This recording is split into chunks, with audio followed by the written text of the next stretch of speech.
이 므낫세의 아들인 요시야는 놀랍도록 율법을 지키고 하나님 앞에서 참된 그 신앙의 열심, 진심을 바친 왕으로 기록되어 있습니다. 그 므낫세가 했던 모든 잘못된 것들을 율법을 근거로 하여 다 시정하고 우상을 제거하고 율법과 제사 제도와 또 절기를 회복하고 하는 모든 일들에 요시야와 같이 마음을 다하며 뜻을 다하며 힘을 다하여 모세의 모든 율법을 따라 여호와께로 돌이킨 왕은 요시야 전에도 없었고 후에도 그와 같은 자가 없었더라입니다. 그리고 놀랍게도 그러나입니다. 그러나 여호와께서 유다를 향하여 내리신 진노와 멸망을 거두지 않으셨다. 그래서 우리는 므낫세가 너무 큰 잘못을 했기 때문이다.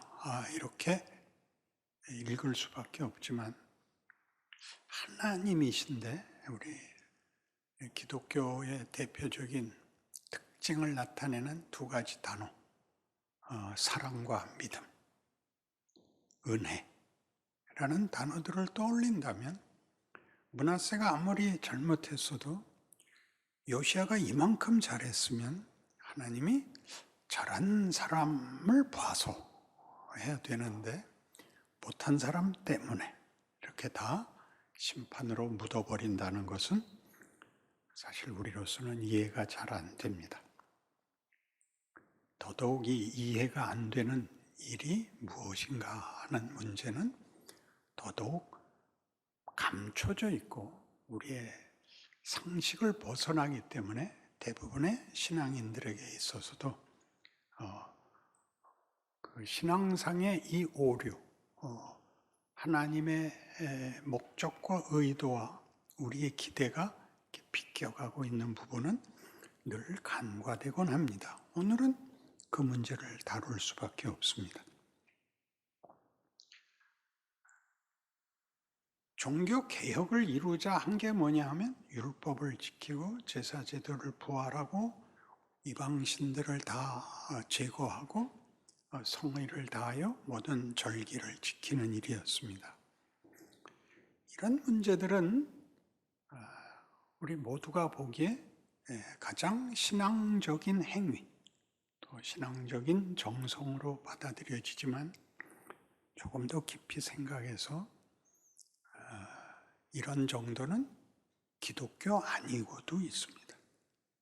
그러니까 다른 신을 섬겨도 도덕성과 치성이라는 것은 어느 종교에나 있습니다. 도덕성과 치성이 없는 종교는 종교로서 성립되지 않기 때문입니다.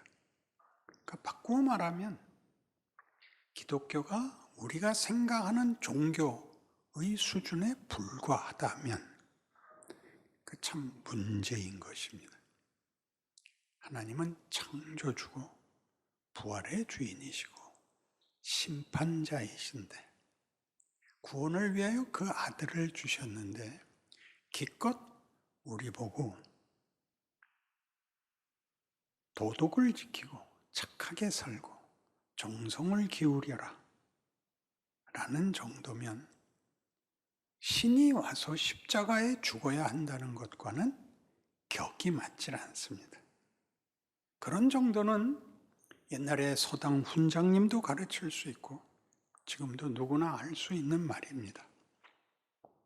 그래서 믿지 않는 사람들에게서 자주 나오고 우리도 수긍하는 표현이 있습니다.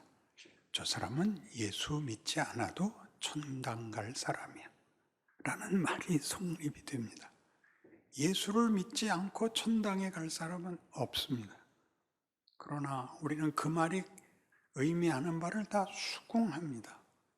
착하게 살면 천국 간다는 것이 예수를 믿는다는 말과는 전혀 다른 말이라는 걸, 하나님이 왜 예수를 주셔서야만 구원과 말하자면 천국이 허락되는 것인가, 도덕법과 치성을 넘어서는 이야기를 성경이 하고 있다는 것이죠.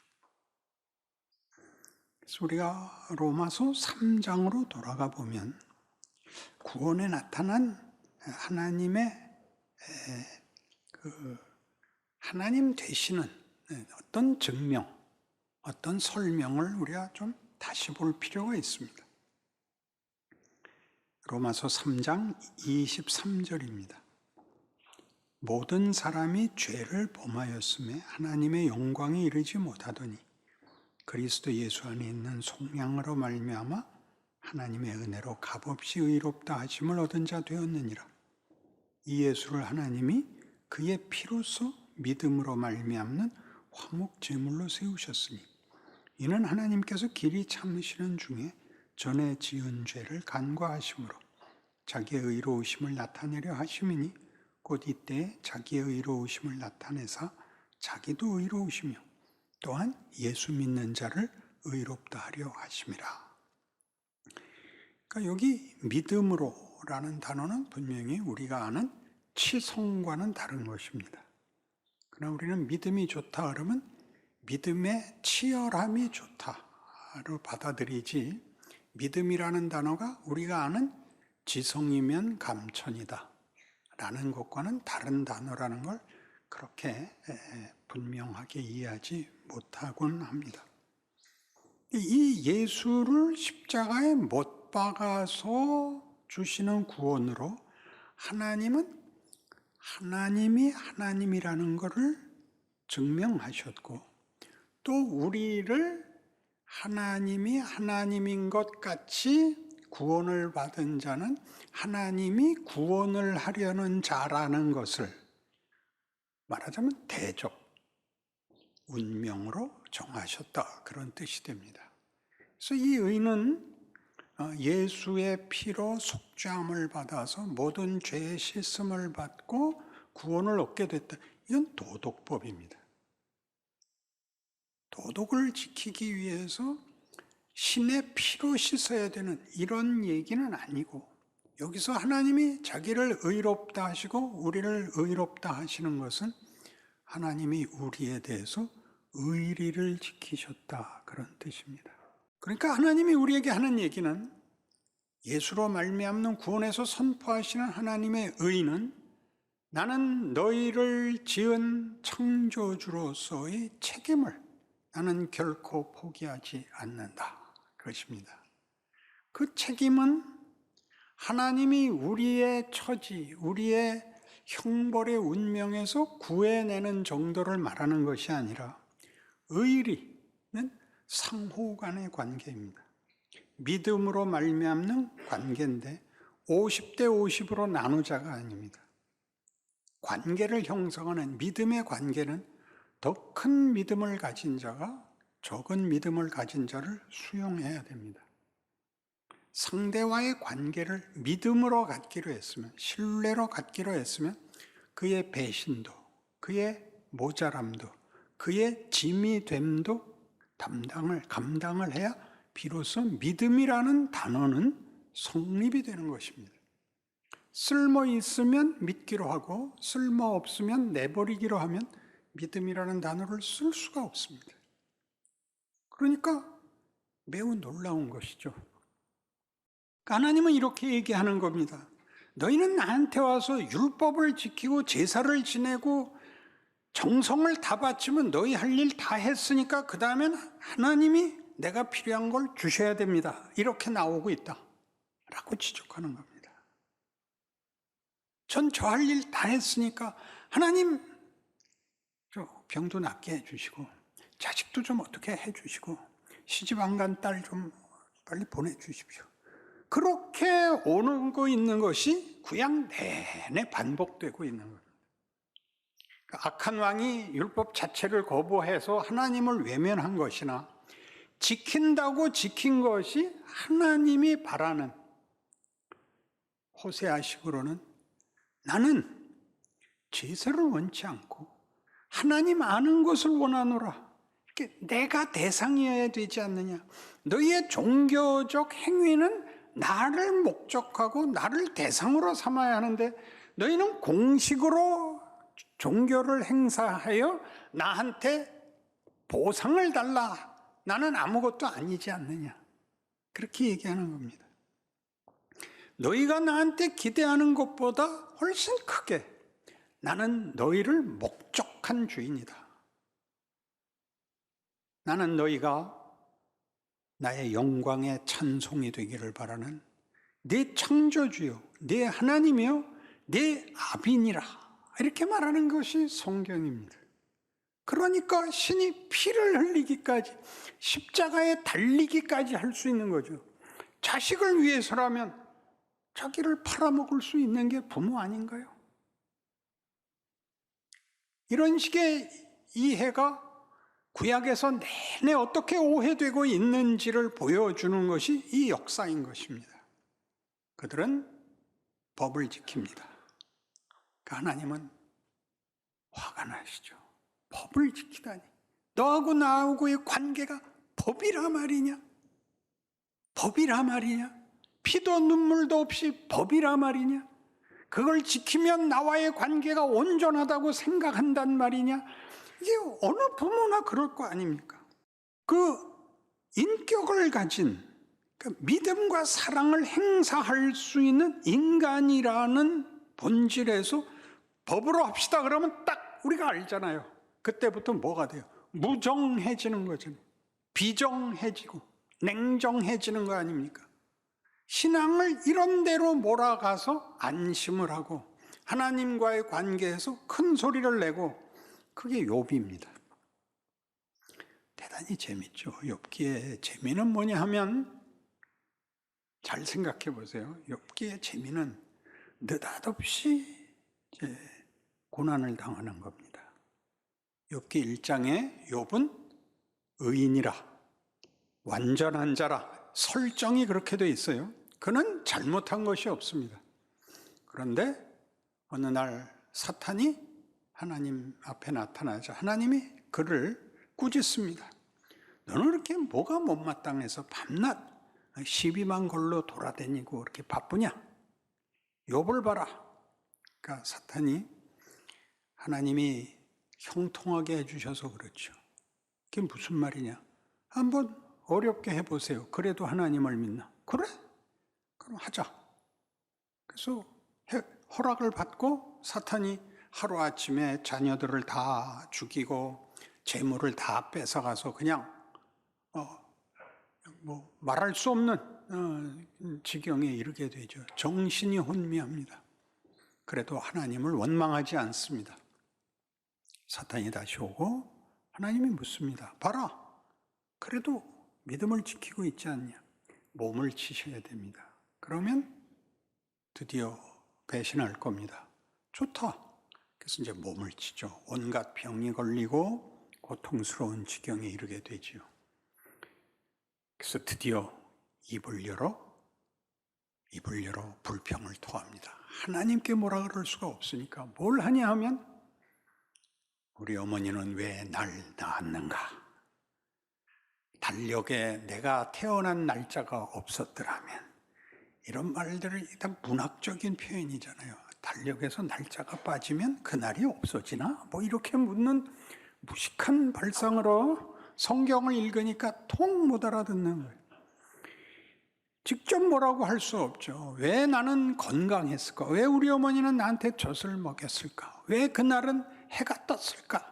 그런 게 한참을 나옵니다. 그리고 친구들이 오죠. 야, 빨리 회개해라. 회개하면 네가 지금 고생을 하지만 그 전보다 큰 복을 받을 것이다. 우리 많이 쓰는 내 시작은 미약하였으나 나중은 장대하게 되리라고 거기서 나와요. 그러니까 그 악역이 한 말인데 모든 그 개업하는 집에 그게 이제 써 있어요. 그러니까 정말 우습고도 미묘하고 그 역설적인 거죠. 그래서 하나님이 이제 13장에 가면 드디어 욥이 어디까지 오냐면 하나님 만나서 계급장 떼고 한번 얘기해 봅시다 까지 이제 와요. 그래서 하나님이 만나 주십니다. 네가 나를 만나자는 이유가 뭐냐? 하나님, 난 이해할 수 없습니다. 왜 내가 이런 고난을 겪어야 됩니까? 억울합니다. 그러니까 넌 내가 잘못한 게 없고 내가 잘못했다는 거지. 그렇습니다. 그러니까 네 자신감은 뭐냐? 네가 감히 내가 틀렸을 리가 없고 하나님이 틀렸다라고 생각하는 근거가 뭐냐? 그 답이 이겁니다. 난 잘못한 게 없어요. 기가 막히잖아요. 그러니까 하나님이 최종 주권자가 아니고 법이 최종 심판자인 거예요. 법이. 얼마나 한심해요. 법이 최종 권위임은 권력이고 권위이면 거기 어떻게 사랑과 믿음이라는 단어가 들어와요. 그러니까 하나님이 놀리시죠. 잘못한 게 없다고. 내가 너를 이런 시련 속에 두는 것은 내 지위, 내 신분은 다르기 때문이야. 넌 내 후사야. 너는 내 통치를 이어받을 자식이야. 법대로 하자고? 이게 욥기입니다. 여러분에게 다 얻어 걸리는 거죠. 요시야의 종교 개혁은 그 앞에 있는 므낫세의 그 반발과 이렇게 좋은 대조를 이룹니다. 므낫세는 히스기야가 회복한 종교 정화를 하나님의 이름을 두는 상징적인 곳에다가 전부 우상을 박아 넣습니다. 그러니까 하나님께 화를 내죠. 하나님, 우리 아버지가 이렇게 열심히 이렇게 정성을 다했는데도 하나님 해주신 거 하나도 없습니다. 왜냐하면 그 주변 국가들이 계속 위협적이고 유다는 국제 정치 속에서 매우 불안하고 절망적입니다. 그러니까 하나님은 답을 안 해주시는 겁니다. 그래서 므낫세가 대표로 나오는 것은 그가 얼마나 많은 우상을 섬겼느냐가 아니라 조목조목 하나님께 화를 내고 있는 것이 므낫세고, 요시야의 종교 개혁은 그거 하나하나 다 회개하는 겁니다. 회개만 합니다. 세웠던 우상을 치우고, 허물었던 하나님의 제단을 쌓고, 지웠던 절기를 회복하고. 종종 회개하지 말란 말을 하곤 하는 이유를 아시겠죠? 잘못을 지워버리는 것이 기독교가 아니라 부르심을 받은 명예와 존귀와 믿음과 사랑으로 부름을 받은 자리로 나아가는 일이 하나님이 우리한테 요구하는 거예요. 아까 욥기에서 본 바와 같이 욥은 삶의 그 자리, 실존에서 도전을 받는 겁니다. 그 도전에서 거꾸로지고 시험받아 흔들리고 하는 모든 것으로 하나님이 그의 후사를, 그의 자식을 기르는 것입니다. 그러니까 종교 행위라는 이름으로 특별한 행사를 할 때만 종교 행위가 행사되고, 자신의 매일 일어나는 일상, 반복되는 자기의 현실에서는 믿음을 어떻게 적용해야 되는지를 다 모르고 있습니다. 여러분들이 문제를 해결해야 되는 게 아니라 문제를 겪으셔야죠. 거기서 인간이 어디에서 무너지는가, 어떤 시험을 받고 어떤 타협을 항상 하는가, 나도 몰라. 이게 굉장히 큰 타협이죠. 나도 몰라. 이 나도 모르는 것 속에서 하나님이 일을 하십니다. 이게 다 나중에 나이가 들면 실력이 생기고 철이 들고 분별이 생기고 겪을 수가 있게 됩니다. 해결을 하는 게 아니라 그걸로 원망을 하고 분노를 해서 풀려고 하지 않고 지워버리려고 하지 않고 자기의 한계에 대하여 자기가 후회한 모든 일들이 자기에게 일을 하고 있다는 걸 알게 됩니다. 나이가 들면 믿음이 크고 지혜로워집니다. 할 수 있는 말과 할 수 없는 말을 알게 되고 모든 것을 견뎌야 한다는 걸 알게 됩니다. 견디는 것 속에는 아까도 나열한 것 같이 부끄러운 일들이 많이 있습니다. 그리고 그것이 다른 사람을 포용하게 만들고 용서하게 만들고 웃을 수 있게 만들고 교제를 할 수 있게 만듭니다. 유능할 때는 아무하고도 교제를 하지 않습니다. 혼자서 족하기 때문입니다. 하나님은 일을 우리가 생각하는 식으로 일을 하시지 않고 우리가 생각하는 식으로 간단하게 결과를 주시려고 하지 않고 겪게 하십니다. 겪게 한다는 것을 기억하셔야 됩니다. 하나님은 이렇게 그의 의리를 선포하십니다. 잘 아시는 요한복음 3장 16절이죠. 하나님이 세상을 이처럼 사랑하사 독생자를 주십니다. 그때 세상은 다 죄인입니다. 예수님 오기 전이죠. 그때 줍니다. 그때 사랑합니다. 그 조건에선 사랑할 수 없죠. 오늘 로마서를 인용한 바와 같이 하나님은 하나님으로서의 의리를 다하고 계시는 겁니다. 의리죠. 믿음이란 구원을 받은 신앙인에게만 적용되는 믿음이라는 단어는 우리가 하나님의 자녀라는 자리를, 하나님이 누구인가를 아는 우리의 고백을 어느 만큼 지켜내는가의 싸움인 것입니다. 의리, 믿음. 우리가 예수를 믿었고 난 천국 갈 거고 너는 예수 안 믿어서 지옥 갈 거야 라고 얘기하는 것은 삼가야 됩니다. 그렇게 비난을 함으로써 자신이 확인되는 것은 비겁한 겁니다. 예수를 믿어 모든 것이 합력하여 선을 이루며 우리의 운명이 천국이라는 걸 안다면 모르는 자보다 나아야 됩니다. 능력에서 낫지 않습니다. 인간성에서 나아야 됩니다. 아량이 있어야 됩니다. 용서가 있어야 됩니다. 우리만이 할 수 있는 겁니다. 매일 부닥치는 시험입니다. 우리가 견뎌야 하는 것, 나의 한계와 연약함을 확인해야 되는 것과 함께 내가 그 꼴에도 불구하고 내가 누구에겐가는 신뢰라는 것을, 사랑이라는 것을, 용서라는 것을 행동할 수 있는 유일한 존재라는 것을 각각의 생애에서 매일, 매 순간, 매 경우에 자신의 자리를 지켜내야 합니다. 하나님이 세상을 이처럼 사랑하십니다. 아무도 그를 몰라보고 구하지 않았을 때 그 아들을 보내는데 그 아들을 세상에 보내시면 세상을 심판하려 하심이 아니오입니다.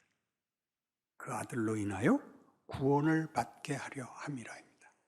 그러니 여러분이 어디에 가면 여러분이 있는 곳은 따뜻하고 용서가 있고 거기에 어떤 희망이, 어떤 위로가 있어야 됩니다.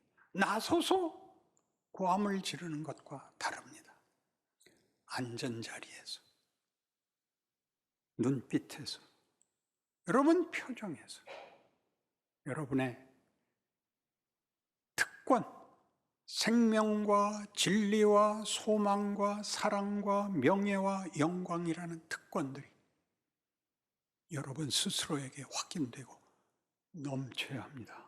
가득 차서 넘치는 게 아닙니다. 남들이 볼 때 알게 됩니다. 이 사람은 다르구나를 합니다. 따뜻하구나. 이 사람은 가까이 하고 싶구나. 그것이 매일 반복되는 하나님의 일하심입니다. 우리에게 자, 시작하자 하는 교과서입니다. 책을 펴라. 이렇게 하나님이 찾아오시고 일하시고 우리의 믿음을 요구하십니다. 그 명예로운 인생을 살아내는 여러분들 되시기 바랍니다.